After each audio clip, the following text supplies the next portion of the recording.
Readymade மிக்ஸில் gulab jamun விரிசல் இல்லாமல் எப்படி செய்யலான்னு பார்ப்போம். எப்படி செஞ்சாலும் விரிசல் வருதா, ஒரு சின்ன டிப்ஸை நான் ஃபாலோ பண்ணியிருக்கேன்.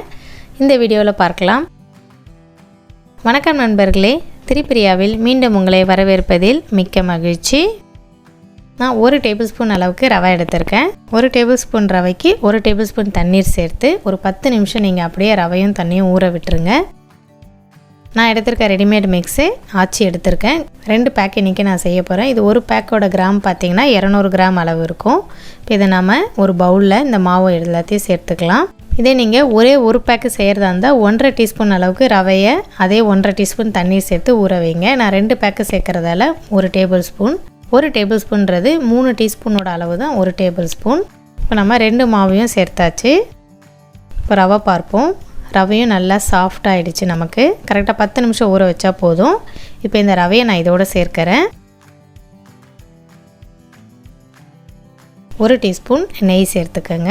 ரவை சேர்க்கறதுக்கு முக்கியமான ரீசன், உங்களுக்கு உருட்டும் போது மாவு விரிசல் வராமல் இருக்கும். அதேமாரி சிரப்பில் ரொம்ப நேரம் ஊறினாலுமே ரொம்ப சாஃப்டாகி குளக்குளன்னு ஆகாமல் ரொம்ப நேரத்துக்கு நல்லாயிருக்கும். இப்போ நான் இந்த மாவு பிசைய போகிறது பார்த்திங்கன்னா பாலில் பிசைய போகிறேன். இது காய்ச்சி ஆற வச்ச பால். இது 200 ml அளவுக்கு நான் பால் எடுத்திருக்கேன். நீங்கள் சப்பாத்தி மாவு மாதிரி பிசையக்கூடாது.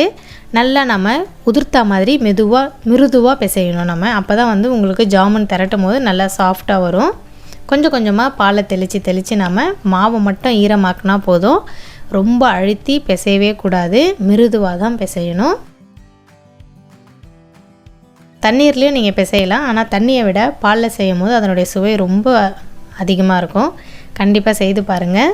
அதாவது 400 கிராம் மாவு எடுத்துருக்கிறதால 200 ml பால் கரெக்டாக இருக்கும். இதே நீங்கள் ஒரே ஒரு பேக்கு 200 எடுத்திங்கன்னா 100 ml அளவுக்கு பால் சேர்த்துக்கோங்க. இப்போ எல்லா பாலுமே சேர்த்தாச்சு. ஆல்மோஸ்ட் எல்லா மாவும் நமக்கு ஈரமாயிட்ருக்கும். இப்போ எல்லா மாவையும் நம்ம ஒன்றா பிடிக்க போகிறோம். இப்படி தான் மாவு பிசையணும். அப்போ தான் உங்களுக்கு ஜாமுன் நல்லா சாஃப்டாக இருக்கும். நமக்கு உருட்டவும் கரெக்டாக வரும். இப்போ எல்லா மாவையும் நம்ம ஒன்று சேர்த்து நல்லா பிசைஞ்சு எடுத்துப்போம். இப்போயும் சொல்கிறேன், ரொம்ப அழுத்தி பிசையக்கூடாது. மாவு ஈரமாக தான் இருக்குது. இப்போ எல்லா மாவையும் நம்ம ஒன்று சேர்க்குறோம். இந்த பதம் எப்படி இருக்கும்னு பார்த்தீங்கன்னா, மாவு எல்லாம் பிசைஞ்சதுக்கப்புறம் ஒரு ரவுண்ட் ஷேப்பு கொண்டு வந்துடுங்க. அதுக்கப்புறமா கொஞ்சமாக நீங்கள் மாவை எடுத்து இப்படி புட்டு பார்த்தீங்கன்னா உங்களுக்கு ஈஸியாக புட வரணும். அந்த பிரேக் கரெக்டாக இருக்கணும். ஸ்டிக்கியாக இல்லாமல் சப்பாத்தி மாவு மாதிரி இழுத்தாக வரக்கூடாது. இழுக்காமல் அப்படியே ஈஸியாக புட வந்துச்சுன்னா நம்ம மாவோட பதம் ரொம்ப சரியாக இருக்குன்னு அர்த்தம். இப்போ இதை மூடி போட்டு ஒரு 10 நிமிஷம் ரெஸ்ட்டில் விட்டுருங்க. அதுக்கப்புறமா நெய்யில் நம்ம உருண்டையாக திரட்டி எடுக்க வேண்டியது தான். உருட்டுறதுக்கு முன்னாடி ஒரு தடவை மாவை பிசைஞ்சு வச்சுப்போம். கொஞ்சமாக நெய் எடுத்துகிட்டு மாவு கொஞ்சமாக எடுத்து ஃபஸ்ட்டு ஒரு லைட்டாக ஒரு அழுத்திட்டு உள்ளங்கையில், அதுக்கப்புறமா நீங்கள் ஃபஸ்ட்டு நீட்டாக அதை தேய்ச்சிட்டு அப்படியே ரவுண்டாக செய்யணும். எடுத்தோன்னே நீங்கள் ரவுண்டு பண்ணிங்கன்னா அது கரெக்டாக முடிகிற இடம் பார்த்திங்கன்னா அந்த ஹோல்ஸ் இருக்க மாதிரி இருக்கும். ஃபஸ்ட்டு நீங்கள் நீட்டாக ஸ்ப்ரெட் பண்ணிவிட்டு அதை அப்படியே ரவுண்ட் பண்ணிங்கன்னா உங்களுக்கு ஷேப் கரெக்டாக வரும். எங்கேயுமே விரிசல் வராது. இப்போ நம்மளுடைய ஃபஸ்ட்டு ஜாமுன் ரெடி ஆகிடுச்சு. அதேமாதிரி உள்ளங்கையில் திரட்டும் போது மிருதுவாக தான் திரட்டணும். ரொம்ப அழுத்தி ரவுண்டு பண்ணக்கூடாது. நீங்கள் அப்படியே இப்படி ஷேப் பண்ணிகிட்டே இருந்தீங்கன்னா ஈஸியாக ரவுண்டு வரும். இதே போல் நான் உங்களுக்கு 2 ஜாமுன் செஞ்சு காமிக்கிறேன்.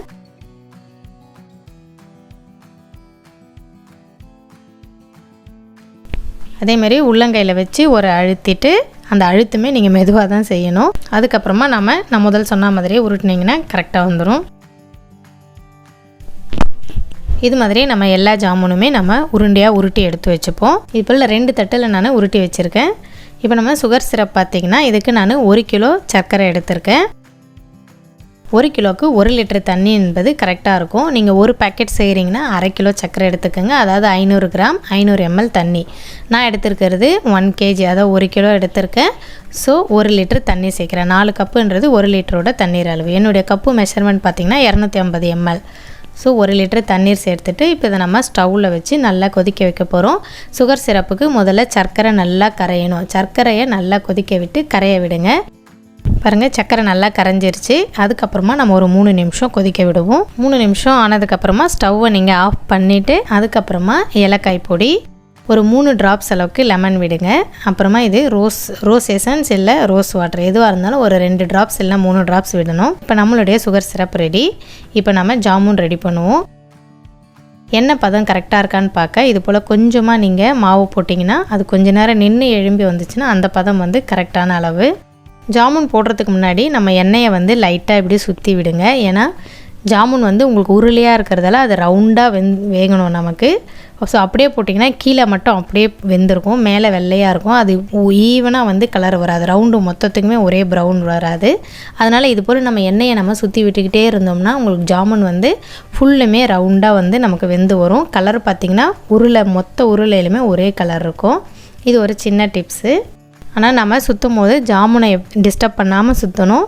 மெதுவாக நீங்கள் எண்ணெயை மட்டும் லைட்டாக சுற்றி விடுங்க, ஒரே சைடில் சுற்றி விடுங்க. கரெக்டாக வந்து ஜாமுன் அப்படியே சுற்றி சுற்றி சுற்றி சுற்றி உங்களுக்கு கரெக்டாக வெந்து வரும். கலர் பார்த்திங்கன்னா ஈவனாக இருக்கும்.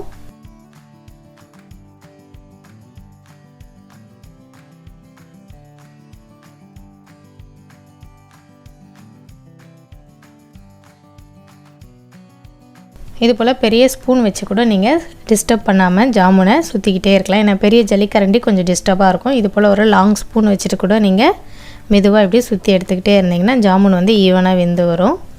அதே மாதிரி ரொம்ப தீ இருக்கக்கூடாது. நீங்கள் முடிஞ்ச வரையும் தீயை வந்து குறைச்சே இது பண்ணுங்கள், இல்லைனா உடனே வந்து மேலே ப்ரௌன் ஆகிடும், உள்ளே வந்து வேகாது. அதனால் சிம்லேயே நீங்கள் குலோப் ஜாமுனாக வேக வைக்கலாம். அப்போ தான் வந்து உள்ளேயும் கரெக்டாக வெந்திருக்கும், மேலேயே உங்களுக்கு இருக்கும். போட்டுட்டு எண்ணெயில் அப்படியே விட்டுறாதீங்க. இது போல் ஒரு ஸ்பூனை வச்சு நல்லா சுற்றிக்கிட்டே இருந்தீங்கன்னா தான் ஈவனாக வேகும்.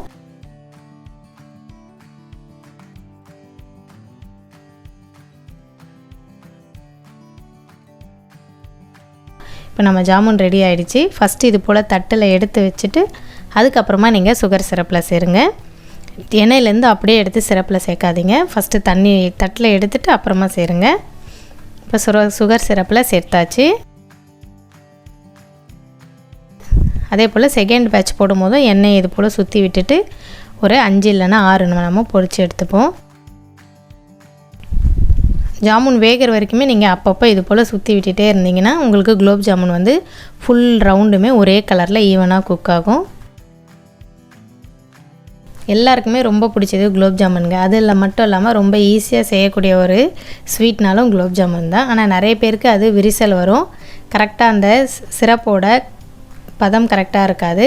ஸோ இந்த சின்ன சின்ன டிப்ஸ் எல்லாம் ஃபாலோ பண்ணி நீங்களும் இந்த தீபாவளிக்கு உங்கள் வீட்டில் செஞ்சு பாருங்கள். இப்போ இந்த ஜாமுனும் ரெடி ஆகிடுச்சு. இதே போல் நம்ம எல்லா ஜாமுனையும் நம்ம ஃப்ரை பண்ணி சுகர் சிரப்பில் சேர்க்க வேண்டியது தான்.